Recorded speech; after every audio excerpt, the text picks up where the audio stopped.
optimism and hope for the common denominator of over 80 ethnicity, a country with 3,000 years of glorious history and culture, mother of freedom.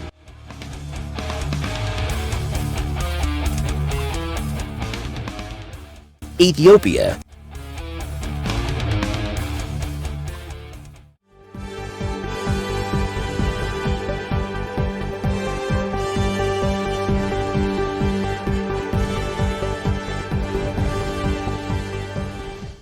Are you looking to earn working remotely, from anywhere with maximum flexibility and convenient?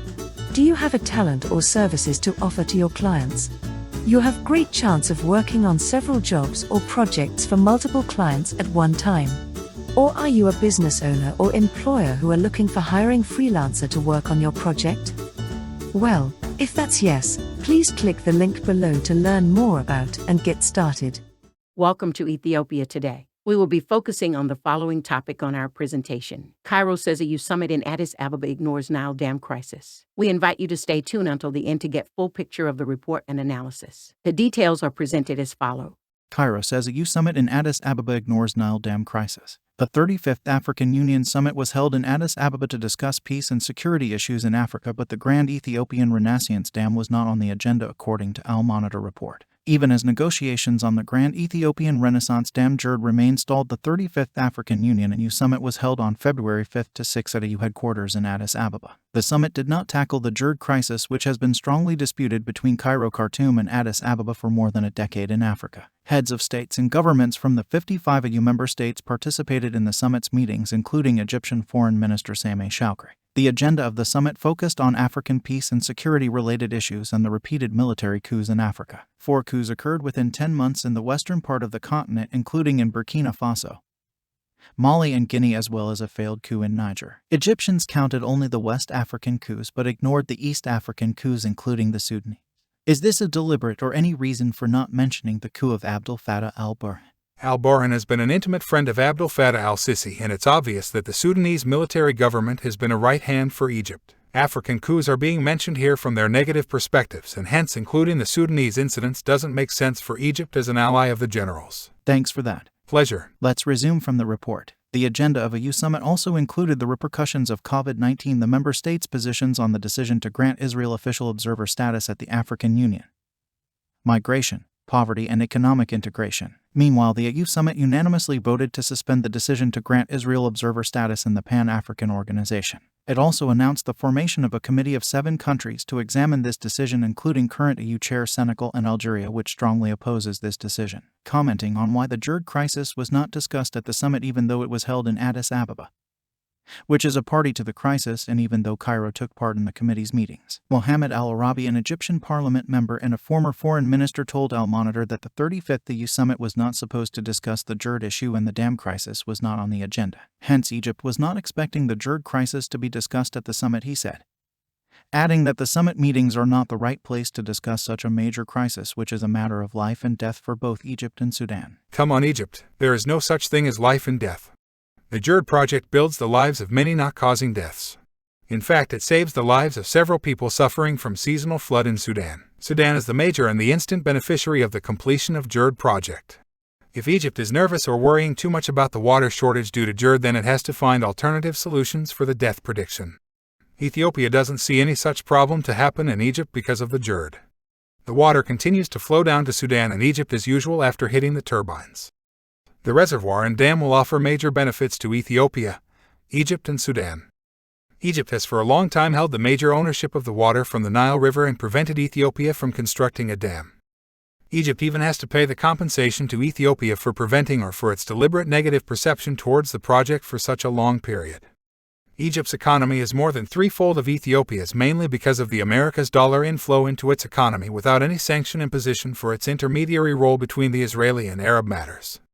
The people of Ethiopia has the right to have access to electricity, and the country needs to lift its population out of poverty. Thanks for your intervention, Malcolm. Arabi added Cairo is counting on Senegal in its capacity as a EU president to play a major role in bringing the GERD file to the dialogue and negotiations table and to come up with a mechanism for an agreement that meets the demands of the 3 parties to the crisis. The EU summit is not concerned with discussing the GERD crisis and is not able to bring positive results in this file. Only general discussions of some general and outstanding issues related to Africa were held during the meetings at the summit. In his closing remarks at the AU summit, Senegalese President Macky Sall said that Africa will no longer accept military coups in some African countries and noted that the challenges facing the AU are related to peace, security, stability, combating terrorism, and countering the military coups in Africa. Arabi explained that the GERD issue is a priority for the AU chair, which is Senegal, in cooperation with other countries of major influence in the AU such as Algeria, and they are both working to resume talks on the GERD. He noted that the Ethiopian Foreign Ministry's recent remarks that the Sudanese side is not dealing with the GERD file based on Khartoum's interest,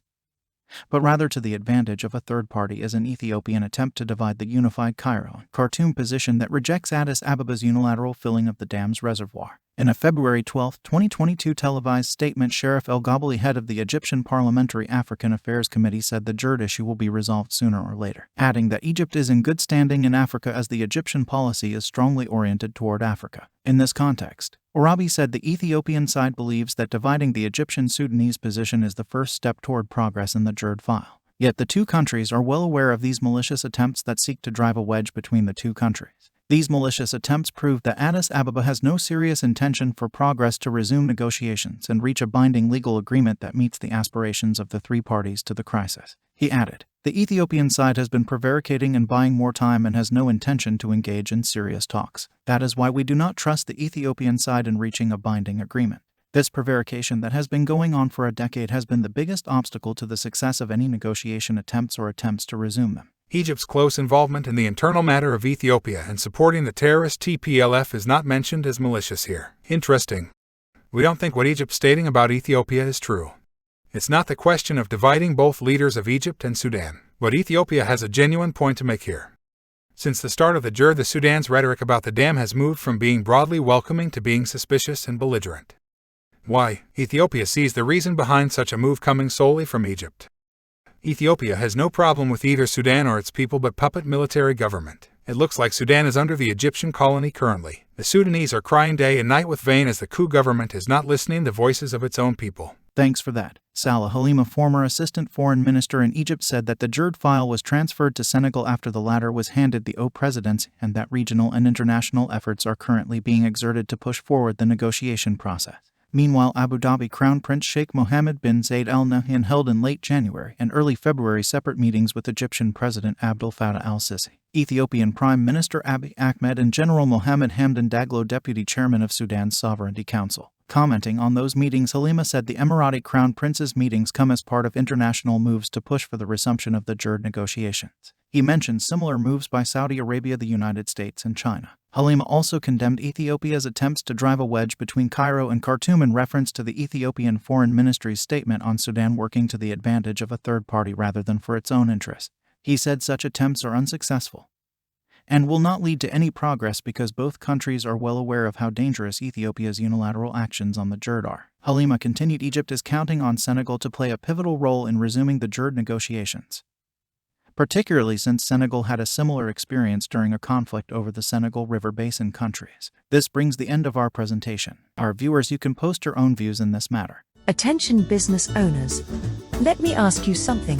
What if I told you that your website have its own chat support staff for 24/7 and interact with your site visitors and get their questions answered? Or help you generate more sales on many websites as you wish for small one-time fee? And what if I told you that you can do all these without hiring staff, virtual agents, and sophisticated platforms? Do you want to know more about this cutting-edge software? Click the link on the description section below. Thanks for staying with us. If you enjoyed our presentation, give us a like and share to your social contacts. And also don't forget to subscribe and tap on the notification bell if this is your first time. Please also check on our collection of favorites on the description section below. See you on our next video. Many thanks. May God bless Ethiopia and its people.